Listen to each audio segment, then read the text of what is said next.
کیوں خدا کے دشمن بنے ہوئے ہو بھائی؟ مان لو اس خدا نے اور پھر دیکھو کہہ رہے ہیں کہ مٹی سے بنایا. قرآن کبھی کہتا ہے مٹی سے بنایا, کبھی کہتا ہے پانی سے بنایا. تو کہہ رہے ہیں قرآن کی آیتیں آپس میں ٹکرا رہی ہیں.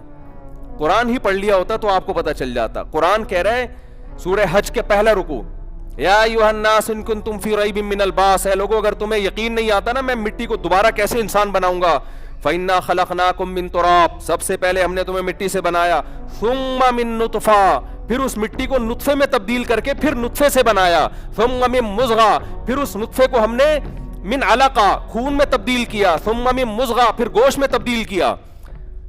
تو قرآن کہیں کہتا ہے خون سے بنایا, قرآن کہیں کہتا ہے گوشت کے لوتھڑے سے بنایا, قرآن کہیں کہتا ہے مٹی سے بنایا.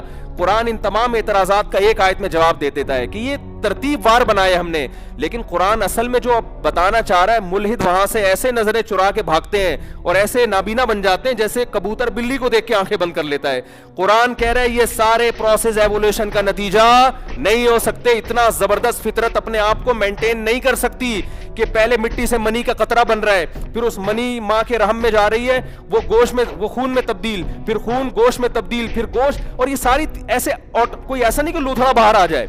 جب تک ماں کے پیٹ میں خوبصورت انسان تیار نہیں ہو جاتا, انتہائی بدبودار ہوتا ہے, جب تک وہ تیار نہیں ہوتا انتہائی خوبصورت بن کے باہر نکلتا ہے, اور ادھر نکلتے ہی ماں کی چھاتیوں کے اندر خدا دودھ پیدا کر دیتا ہے.